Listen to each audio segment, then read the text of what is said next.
શ્રી ગણેશાય નમઃ. મિત્રો, આપ જોઈ રહ્યા છો આપણી યુટ્યુબ ચેનલ આશીર્વાદમાં આપ સૌનું સ્વાગત છે. આજે આપણે આ વિડીયોમાં સાંભળશું નિત્ય સાંભળવામાં આવતું પંચમુખી હનુમાન કવચ, જે ભૂત પ્રેત બાધા દૂર કરનારી અને સર્વ રીતે રક્ષા આપનાર છે. તો આજે આપણે આ વિડીયોમાં સાંભળીએ પંચમુખી હનુમાન કવચનું મહાત્મ્ય તથા પંચમુખી હનુમાન કવચ.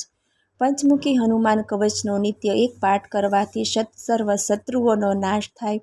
2 વાર પાઠ કરવાથી પુત્ર પૌત્રાદિની વૃદ્ધિ થાય. નિત્ય 3 વાર આ કવચનો જો પાઠ કરવામાં આવે તો શુભ કવચ સર્વ પ્રકારે સંપત્તિ આવે અને તે માનવી હનુમાનજી દ્વારા રક્ષણ પામે. જો નિત્ય 4 વાર જો પાઠ કરવામાં આવે તો ગમે તેવા હઠીલા રોગો, જીવલેણ રોગો નષ્ટ પામે અને માનવીને શ્રેષ્ઠ આરોગ્યને પામે. નિત્ય 5 વાર એનો પાઠ કરવાથી તે માનવી ધારે તેને વશમાં કરી શકે.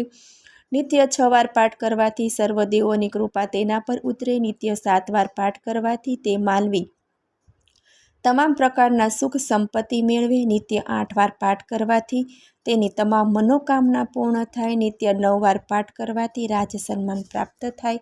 10 વાર પાઠ કરવાથી ત્રણેય કાળનું જ્ઞાન મળે. નિત્ય 11 વાર પાઠ કરવાથી તે સર્વ સિદ્ધિ પામે અને તેના કાર્યો સફળ થઈ જાય. કવચનું માત્ર સ્મરણ કરવા માત્રથી લક્ષ્મીજીની કૃપા તેના પર વરસે છે. શ્રી ગણેશાય નમઃ. ઓમ શ્રી હનુમંતે નમઃ. શ્રી પંચમુખી હનુમાન સાથે સંબંધિત કવચ સ્ત્રોત્ર મંત્રના બ્રહ્મા, ઋષિ, ગાયત્રી નામક છંદ્ર, શ્રી હનુમાન દેવતા, રામ બીજ, મમ શક્તિ, ચંદ્રકલિક અને રો કવચ સાથે હું, ત્યાર, હો અસ્ત્ર માટે ફટ આ શાબર મંત્ર બીજ કહેવામાં આવે છે. ભગવાન શિવ બોલ્યા કે હે દેવોની ઉપાસ્ય મહાદેવી પાર્વતી, હવે તમને હું હનુમાનજીના સર્વાંગ સુંદર પ્રિય સ્વરૂપના ધ્યાન વિશે જણાવું છું, તે તમે સાંભળો. 5 મુખવાળા, અત્યંત ભયંકર સ્વરૂપવાળા, વાનરોના ઝુંડથી ઘેરાયેલા, 10 ભુજાઓવાળા તથા ભક્તોની બધા પ્રકારની મનોકામનાઓને પૂર્ણ કરનાર હનુમાન બિરાજમાન છે. હનુમાનજીનું પૂર્વ દિશા તરફ કરેલું મુખ વાનરનું છે. તેમાં કરોડો સૂર્ય સમાન તેજ ચમકી રહ્યું છે. તેમના મુખની દાઢો ઘણી જ ડરામણી છે. આંખોના ભવા વક્ર છે. હનુમાનજીનું દક્ષિણ તરફ કરેલું મુખ નૃસિંહ ભગવાનના મુખ જેવું અત્યંત વિશાળકાર અને ભીષણ છે. તેમના શરીરની ક્રાંતિ ઘણી જ ઉગ્ર અને તેજોમય હોવા છતાં ભક્તોના જન્મ મરણ વગેરેના ભયને દૂર કરનારી છે. પશ્ચિમ તરફ કરેલું હનુમાનજીનું મુખ ગરુડના ચહેરા સમાન વાંકી ગરદનવાળું, મહાન શક્તિશાળી, સમસ્ત નાગોને નષ્ટ કરનાર અને બધા ભૂત પ્રેત પિશાચ પ્રાણીઓનો નાશ કરવાવાળું છે. ઉત્તર તરફ કરેલું મુખ હનુમાનજીનું મુકર વરાહ અવતારધારી વિષ્ણુના સમાન દેખાય છે. તેમનો વર્ણ શ્યામ અને આકાશમાં ચમકતા તેજપુંજ સમાન છે અને પાતાળમાં સિદ્ધ, વેતાલ, જબર, રોગો વગેરેને નષ્ટ કરનાર છે.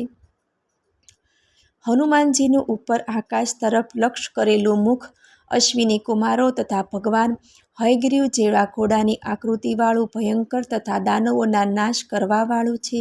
હે બ્રાહ્મણ શ્રેષ્ઠ, આજે મુખવાળા હનુમાને ભયંકર યુદ્ધમાં તડાકાનો સંહાર કર્યો હતો.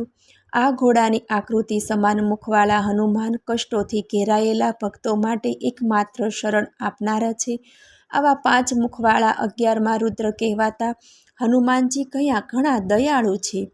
હે મુનિ શ્રેષ્ઠ, તે હાથોમાં ક્રમશઃ તલવાર, ત્રિશૂળ, ખડગ, શાલ, અંકુશ, પર્વત, 2 હાથોમાં લાડુ, ઉખાડેલા મોટું વૃક્ષ, કમંડળ, ભિંદીપાલ અને 10મી જ્ઞાન મુદ્રા વગેરે અસ્ત્રોને ધારણ કરેલા ઘણા જ ડરામણા લાગે છે. દેવતાઓને બાગમાં કદી ન કરમાનાર મંદાર, પારિજાત, કમળ વગેરે ફૂલોની માળા અને દિવ્ય વસ્ત્રો, કદી પણ મલિન ન થતા જૂના ન ધારણ કરેલ દિવ્ય સુગંધિત દ્રવ્યોથી લેપનયુક્ત બધા ઉત્તમ સાજ સજ્જા અને વૈભવના ચિહ્નોથી ઐશ્વર્યવાળી લાગતા બધી દિશાઓ તરફ મુખ કરેલ હનુમાનજી તેજસ્વી છે. પોતાના ઉત્તમ ગુણો અને આચરણને કારણે હંમેશા પતનરહિત અર્થાત ઉત્થાનોમુખ અનેક પ્રકારના વિલક્ષણ 5 વળના મુખવાળા, શંખ ચક્ર ધારણ કરેલ, પરાક્રમી, વાનરોના સ્વામી બધા મુખો ઉપર મુકુટ તથા અન્ય આભૂષણોથી સુશોભિત અંગોવાળા, ક્રોધમાં લાલ પીળી આંખોવાળા માતા અંજનીના પુત્ર હનુમાનની હું દિવસ રાત સ્મરણ કરું છું. વાનરોની સેનાનો ઉત્સાહ વધારનારા, સમસ્ત ચિંતાઓને દૂર કરનાર અને શત્રુઓનો નાશ કરનાર શ્રી હનુમાનજીનું આ કવચ સ્ત્રોત્ર સમસ્ત વિપત્તિઓને દૂર કરનારું છે. ઓમ વાનર રૂપધારી કપિરાજ હનુમાનજીના વિચિત્ર આ જપ સ્મરણરૂપ સ્વાહાકાર છે. પ્રણવપૂર્વક ઐશ્વર્યધારી પંચમુખવાળા અને પૂર્વ તરફ લક્ષ કરેલ વાનર મુખવાળા સમસ્ત શત્રુઓનો સંહાર કરનાર હનુમાનજી માટે ઓમ ફટ સ્વાહા મંત્ર છે. એ ભગવાન પંચમુખી તથા ઉત્તર તરફ આદિવરાહ ફળરૂપી મુખ ધારણ કરવાવાળા બધા પ્રકારની સુખ સંપત્તિ પ્રદાન કરનાર હનુમાન માટે ઓમ નમસ્કાર છે. સ્વાહાકાર આ જપ છે. એ પંચમુખવાળા ઉપરની દિશાએ મુખ કરેલ ઘોડા સમાન મુખવાળા અને બધાને પોતાના ગુણો તથા પરાક્રમથી વશ કરનાર શ્રી હનુમાન માટે ફટ સ્વાહા સહિત નમસ્કાર છે.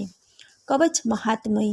આ કવચનો પાઠ કરી ઉપાસકે મહાકવચનો પાઠ કરવો જોઈએ. બધા પ્રકારના શત્રુઓના નાશ માટે પ્રતિદિન એકવાર એને વાંચવું જોઈએ. જો કોઈ શ્રદ્ધાળુ પ્રતિદિન અને 2 વાર વાંચે તો તેના પુત્ર પૌત્રોની વૃદ્ધિ તથા ઉન્નતિ થાય. પ્રતિદિન 3 વાર પાઠ કરવાથી બધા પ્રકારની સુખ સંપત્તિ મળે છે. પ્રતિદિન 4 વાર પાઠ કરવાથી સર્વજન પાઠ કરનારના વશમાં થઈ જાય. જે કોઈ એને 5 વાર વાંચે તો તેના બધા પ્રકારના રોગો નષ્ટ થઈ જાય. એનો પ્રતિદિન 6 વાર પાઠ કરવાથી સર્વ દેવતાઓ પાઠ કરનારના વશમાં થઈ જાય અને નિત્ય 7 વાર પાઠ કરવાથી મનની બધી ઈચ્છાઓ પૂર્ણ થઈ જાય. એનો 8 વાર નિત્ય પાઠ કરવાથી બધા પ્રકારના સુખ સૌભાગ્ય વધે તથા 9 વાર નિત્ય પાઠ કરવાથી બધા પ્રકારના વૈભવ ઐશ્વર્ય પ્રાપ્ત થાય છે. પ્રતિદિન એનો 10 વાર પાઠ જો કરવામાં આવે તો 3 લોકમાં જે કંઈ જાણવા યોગ્ય છે તેનું તત્વજ્ઞાન થઈ જાય. દરરોજ 11 વાર પાઠ કરવાથી મનુષ્યને બધા કાર્યોમાં પૂર્ણ સફળતા મળે છે. આ કવચનું જો માત્ર સ્મરણ કરવાથી જ કાયમ માટે મહાલક્ષ્મી દેવીની કૃપા દ્રષ્ટિ રહે છે. માટે આ કવચનો પાઠ પ્રયત્નપૂર્વક કરવો જોઈએ. આ કવચ પાઠ હનુમાનજીને પ્રિય છે એટલે તેની પ્રસન્નતા માટે આ કવચનો પાઠ હંમેશા કરવો જોઈએ. ઓમ નમો હનુમંતે નમઃ. મને સાંભળવા બદલ ધન્યવાદ. જો આપને મારો વિડીયો પસંદ આવે તો લાઈક કરજો, શેર કરજો અને પહેલી વાર જો આ વિડીયો આ ચેનલમાં જોઈ રહ્યા હોય તો સબસ્ક્રાઈબ કરજો જેથી મારા નવા વિડીયોની માહિતી તુરંત આપ સુધી પહોંચે. ધન્યવાદ. જય શ્રી કૃષ્ણ.